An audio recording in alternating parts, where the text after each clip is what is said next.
Beleza, Guilherme. Primeira pergunta, cara, é assim, de uma forma geral, como é que são formados os squads? É por tema, é por uma necessidade nova que surge? Enfim, se você puder falar um pouquinho sobre isso aí, como surge um novo squad? Normalmente é para um trabalho em comum. Então, pode ser por um produto ou por um serviço que precisa ser entregue. Tanto que, se você for ver, a NG tem publicado o Way of Working deles, e eles dizem, coloque as pessoas é, com um propósito de trabalho e não coloque um propósito de trabalho forçando as pessoas. Então, junte as pessoas através de um trabalho em comum e um propósito em comum, e não simplesmente coloque as pessoas para fazerem trabalhos aleatoriamente. Então, normalmente, os squads são formados ou por algum produto em comum que precisa ser entregue, ou por algum serviço em comum que precisa ser entregue também. Tá bom, então primeiro surge a necessidade do negócio, primeiro surge ali a ideia do produto, alguma coisa assim. O produto não é pensado pelo squad, por exemplo, é pensado por uma área de um negócio ou uma área, enfim, e tem uma necessidade e forma o squad. Alguns produtos são pensados pelo squad, alguns produtos são pensados por algumas outras áreas. Aqui dentro da NG, a gente tem uma área muito forte que chama Customer Journey Experts. Então, essas pessoas são realmente focadas na jornada do usuário. Então, fazem muita sessão de design thinking, entende o usuário, coloca o usuário dentro da jornada, para entender qual o melhor serviço que vai ser entregue. E o que normalmente eles fazem, eles já começam a embarcar o time de desenvolvimento muito próximo da demanda que vai ser entregue, para aproximar o time desde o começo do inception do produto e não simplesmente só deixar o time com delivery. Bacana. Então, é, Não, legal, legal. E essa área, por exemplo, igual você citou de Customer Journey, ela é tratada como uma área ou ela é tratada como um squad também específico disso? Ou não, como ela não tem multidisciplinaridade, ela é uma área mesmo? aqui no departamento que eu trabalho, ela é tratada como um chapter. Chapter. Então, tem pessoas que são Customer Journey Experts que suportam os squads. Então, por exemplo, o departamento que eu trabalho, uma das áreas que eu trabalho aqui faz o suporte interno da NG. Então, estão fazendo agora a troca de MacBook, tá fazendo MacBook, entrega de MacBook, iPhone, etc e tal. Então, eles vão no usuário, entendem qual que é a necessidade do usuário junto com o squad.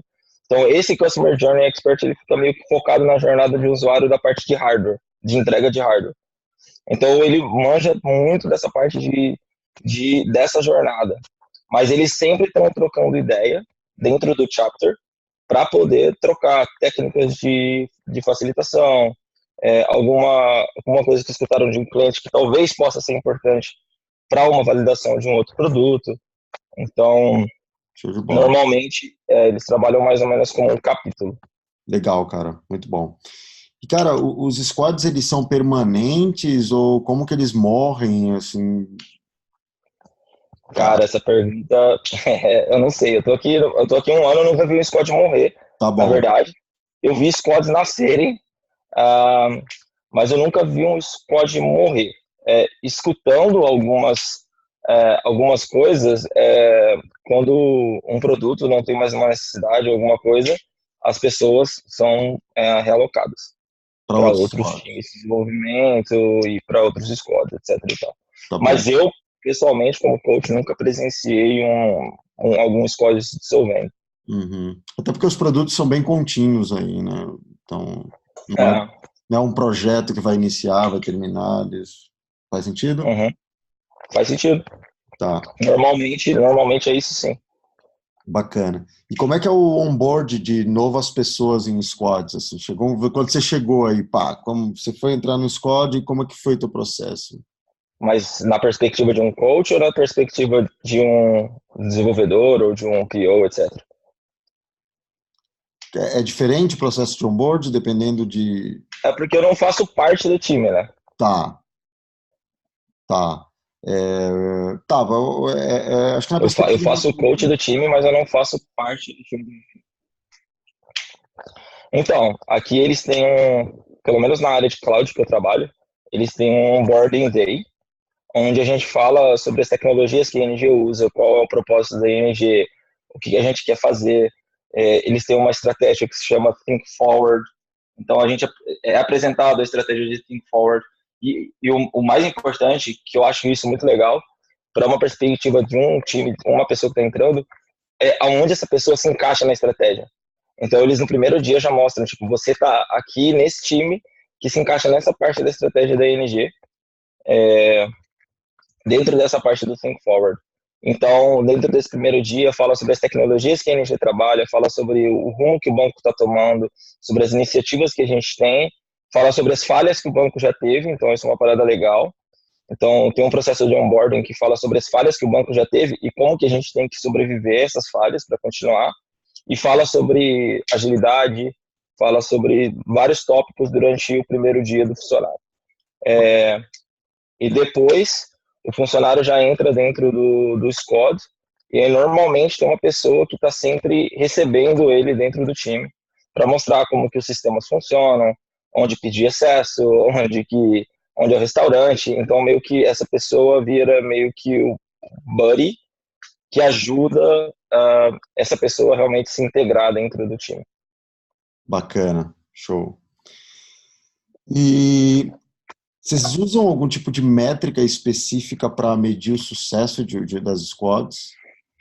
Sim, a gente tem um set gigantesco de métricas que vai desde cálculo de lead time, vai desde se o produto, a gente faz o link para ver se as entregas estão realmente afetando o NPS do produto, ou se realmente, se uma iniciativa que a gente está tomando para diminuir um problema que está acontecendo, a gente começa a fazer as métricas se baterem para ver se realmente a iniciativa está batendo ou não.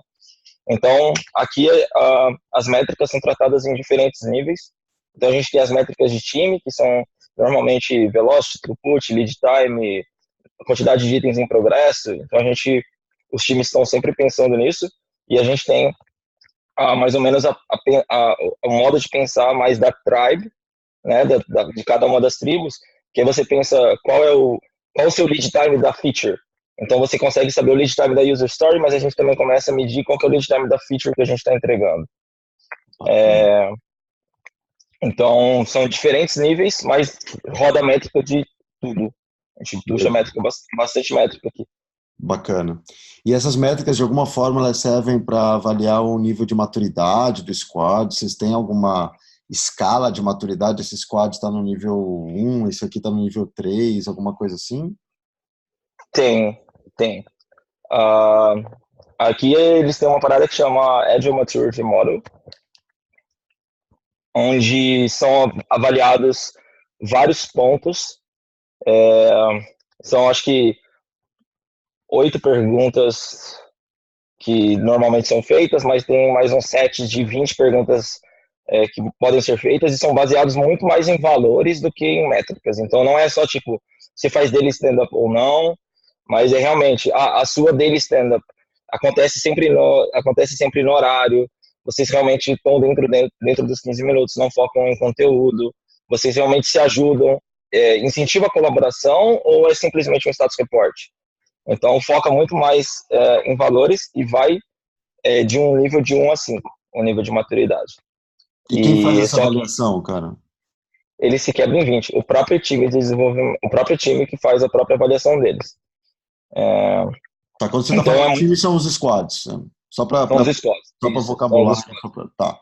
Normalmente, a gente vê, por exemplo, começando com o time, eles colocam a maturidade lá em cima, e aí eles começam a ver que a maturidade não é assim mesmo, a maturidade desce, e aí isso até é muito estranho para algumas pessoas que não entendem como que funciona um time, um squad de desenvolvimento, um squad de serviço, que normalmente ele acha que ele age pra caramba, porque você coloca lá assim, se o squad tem transparência, e aí você mede do produto desde, não tem transparência nenhuma, até eu sou referência para outros squads em relação à transparência. Uhum. Entendi. E aí o time às vezes fala assim, eu sou referência para outros squads em relação à transparência. E aí quando eles começam a ver que realmente não está tão transparente assim, aí eles descem o nível de maturidade de transparência de 5 para 2, às vezes. Entendi. Aí as pessoas falam, mas o que aconteceu? Aconteceu que agora eles viram a realidade. Entendi, cara, muito bom. Então quer dizer que, tipo assim, vocês, Agile Coaches, vocês criam mais a estrutura para ajudá-los a fazer uma autoavaliação, mas vocês não fazem a avaliação deles. Não, de jeito nenhum. A gente não faz. A gente faz o trabalho de coach, de fazer o mirroring do comportamento, de ajudar eles com algumas teorias, em algumas facilitações, como que pode melhorar algumas coisas, tirar métrica e fazer algumas perguntas, mas em relação a medir, nós coaches não avaliamos nenhum squad. Muito bom. E como é que as pessoas são avaliadas individualmente? Tem muita essa pergunta aqui no Brasil, se eu vou avaliar o squad ou o time, como é que eu reconheço aquele profissional lá dentro que é bom e aquele que está enrolando e tal?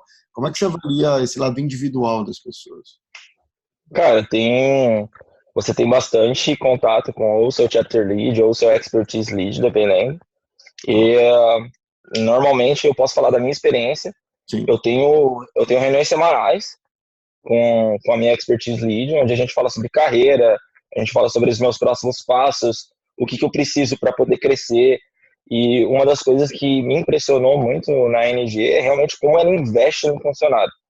Então, ela realmente pensa no funcionário. Então, por exemplo, agora recentemente eu quis tirar o meu KMP2 e também quis tirar o meu PSM2. E eu cheguei para minha expertise e falei, eu quero tirar o KMP2, quero tirar o PSM2. Ela falou, no que isso vai te agregar? Isso faz parte do que você quer para crescer ou é só uma certificação que você quer tirar? Eu falei, não, isso faz parte do que eu quero para crescer. Então, ela falou, então tá bom, então você pode pagar e pedir reembolso pela própria ING, porque eles realmente investem muito, cara. E a gente tem um budget aqui que todo ano você pode gastar com treinamento externo. Além de todos os treinamentos internos que acontecem, você tem um budget anual para poder gastar com treinamento externo. Que bacana, cara. Legal. Me fala uma coisa, cara, já são só três que faltam, já vou te liberar. Tranquilo. Como é que vocês lidam com aquela situação clássica de escassez de especialista? Tipo, puta, tem um arquiteto que mexe com XYZ, tem 7 times, 7 squads que precisam deles, mas não faz sentido ter 7 caras desse aqui porque eles precisam pontualmente do cara. Uhum. Normalmente, aqui tem alguns casos que eu sei que tem squads de especialistas para resolver alguns tipos de problema. Então, acaba não dependendo de uma só pessoa. Então, aqui tem tipo um squad de alguns especialistas, a gente tem um squad de arquiteto, por exemplo, que na verdade é mais um capítulo do que um squad, que Isso. está ajudando todos os outros. E o que acontece é, dentro da NG, tenta-se diminuir o gargalo o máximo possível. Então, através das métricas, a gente pode ver os gargalos que estão acontecendo e ver quais são quais são as coisas que podem ser feitas para tentar diminuir. Então, se existe uma pessoa que é o gargalo, como que a gente pode diminuir esse gargalo? É através de um treinamento de pessoas que são mais júniores, que precisam crescer para ter esse conhecimento, ou essa pessoa pode passar esse conhecimento para os outros, esse conhecimento pode vir para dentro do próprio time de desenvolvimento, ou realmente precisa de um time de especialista. E aí depende do caso, e aí vai discutindo, normalmente é isso que acontece. Mas analisa-se muito através dos assumptions das pessoas, em relação a isso e através das métricas que acabam sendo refletidas de qualquer maneira. Bacana. Entendi. Vamos lá. Cara, dependências do dia a dia entre os squads.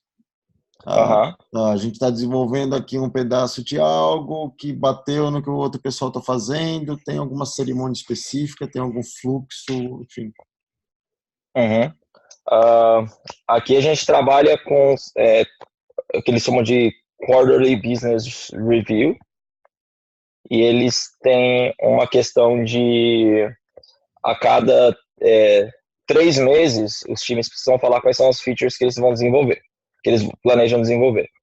E uma vez a cada 2 semanas eles vêm para frente do quadro, todo mundo que está envolvido naquelas features, para discutir sobre dependência, se tem um aperto de mão em relação àquela dependência ou não, e todas essas dependências são mapeadas.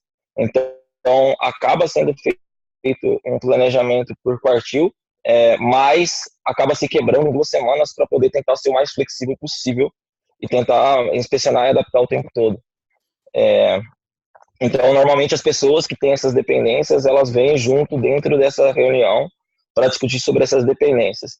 Se já é uma dependência externa, que é fora do controle da tribe, então uma dependência entre tribos, por exemplo, que isso pode acontecer, normalmente isso acaba levando para o tribe lead, e o tribe lead também, uma vez a cada 2 semanas, tem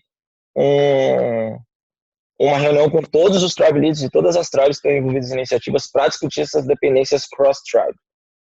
Então, o time discute bastante as dependências que tem e quais são os problemas que eles estão vivendo, mas também leva-se para o tribe lead discutir com os outros tribe leads as dependências que estão acontecendo e até às vezes tomarem alguma decisão em relação ao que é mais importante para a ND nesse momento, o que é menos importante para a ND nesse momento. A gente pode deixar talvez essa iniciativa de lado e focar nisso daqui que a gente precisa realmente entregar, que tem uma quantidade de cliente enorme que pode ser impactada através dessa iniciativa. Então, pensa-se muito através do valor que vai ser agregado para o cliente no final.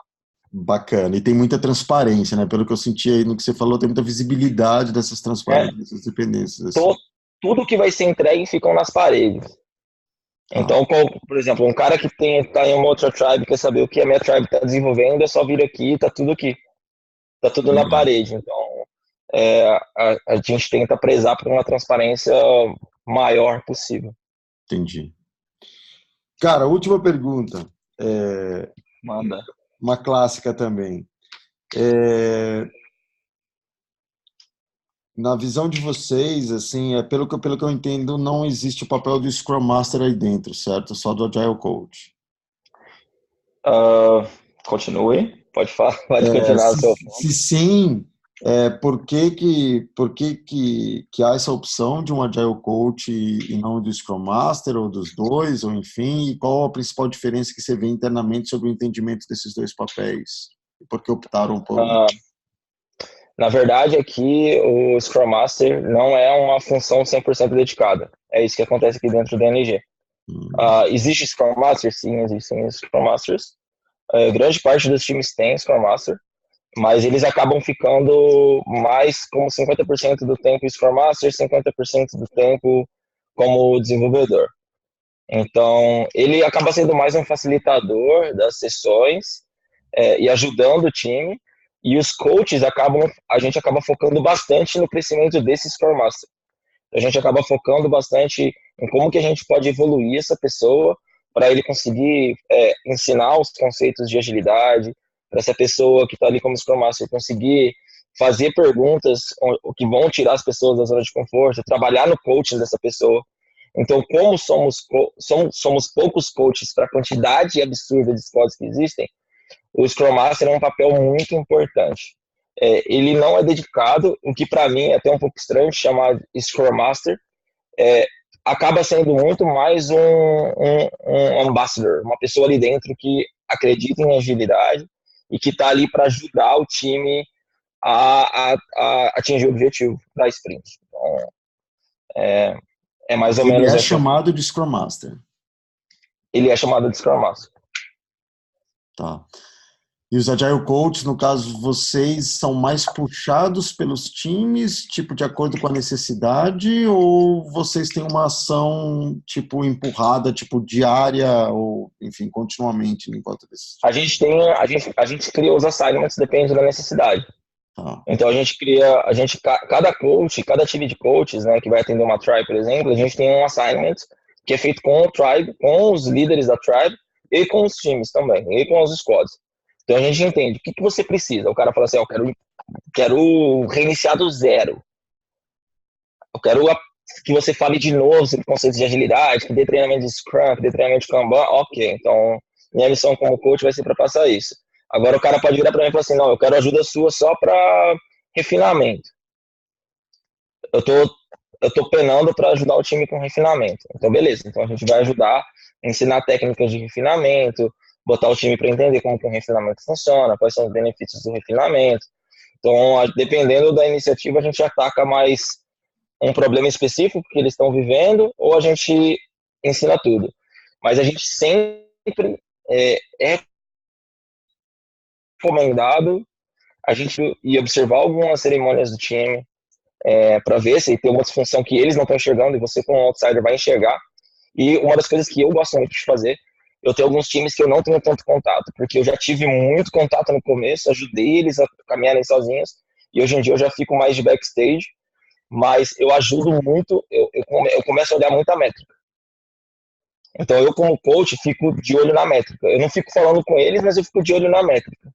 E aí, às vezes, acontece que eu vou numa reunião e aí eu puxo uma métrica do chapéuzinho assim e falo assim, e esse problema aqui? Putz, a gente não falou sobre esse problema. Tá. Então beleza. Então o nosso papel é mais de ajudar os times em tentar empoderar. Então a gente fala muito sobre empoderamento, a gente tem que empoderar eles também para poder caminharem o mais sozinho possível. Mas a gente fica sempre de olho, né? A gente procura sempre ficar de olho. Tanto que a gente não tem muito squad por conta disso, né? Os coaches Ah, também não podem ficar fazendo coach de um número absurdo de squad. sim, sim. Quantos Agile Coaches vocês são mais ou menos hoje em Amsterdã? Cara, no meu departamento, que é Tech Infra, somos 20, mas, cara, eu não sei o número exato, mas deve ser uns 100 e cacetado. Caramba, Eu não sei o número exato, não. muito bom. Só aqui em Amsterdã. Tem muito coach, cara. Beleza, cara. Eu vou parar de gravar aqui só para a gente fazer o fechamento e Tá. as perguntas já Então, foram. só me avisa se for colocar a parada do nome, que eu preciso falar com o Corporate Communications. Se